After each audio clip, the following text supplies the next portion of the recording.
எல்லா கிராமத்துக்கும் போகிறோம், எல்லா ஊர்களுக்கும் போகிறோம். ஒவ்வொரு ஊருக்கும் போகும்போது அந்தந்த பகுதியில் உள்ள பிரச்சனைகள் கிராம சபையை கூட்டி அந்தந்த ஊரில் என்னென்ன பிரச்சனைகள் இருக்குது, விவசாயத்துக்கு என்ன பிரச்சனை, அப்புறம் போக்குவரத்தில் என்ன பிரச்சனைகள் இருக்குது, ரயில் நிறுத்தப்பட வேண்டுமா, போக்குவரத்து வசதி சரியாக இருக்கா, அப்புறம் இது நேற்று குருவிக்கரம்பையில் நடந்த கிராம சபை கூட்டத்தில் தென்னை மரத்தினுடைய விஷயங்களை பற்றி சொன்னாங்க.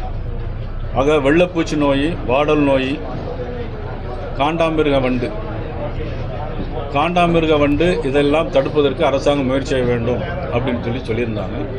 ஏற்கனவே மத்திய விவசாயத்துறை அமைச்சர் மதிப்புக்குரிய சிவராஜ் சிங் சவுகான் அவர்கள் கோயம்புத்தூருக்கு வந்து இந்தியா முழுக்க இருக்க சயின்டிஸ்ட்லாம் வர சொல்லி அதனுடைய அடிப்படையில் சில ஆய்வுகளை மேற்கொள்ள இருக்கிறார்கள்.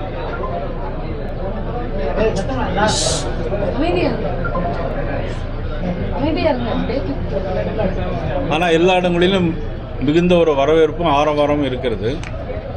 ஏன்னா இன்னும் ஒரு 3-4 மாதம்தான் இருக்குது இந்த ஆட்சியுடைய காலங்கள் முடிகிறதுக்கு.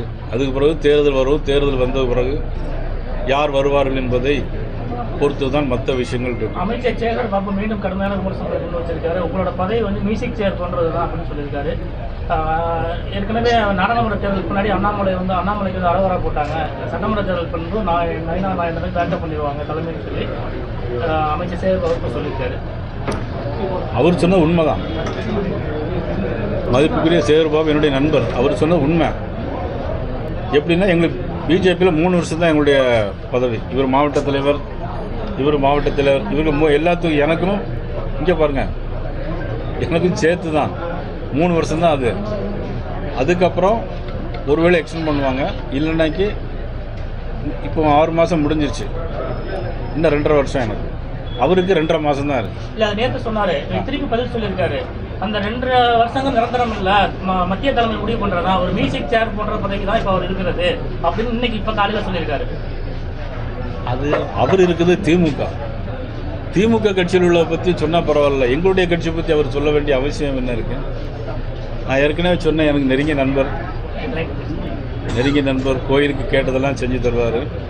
முதலமைச்சரே நயினா நாயந்தன் கேட்டால் செஞ்சு கொடுங்கன்னு சொல்லியிருக்காரு அப்படின்லாம் சொல்லி சட்டமன்றத்திலே பேசியிருக்காங்க.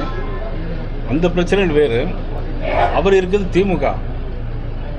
நான் சொல்கிறது என்ன சொன்னால், இந்த ஆட்சிக்கு 2.5 மாதம் தான் இருக்குது. இப்போ நான் ஏற்கனவே விளங்க சொன்னேன், இந்த ஆட்சிக்கு வந்து 2.5 மாதம் தான் இருக்குது.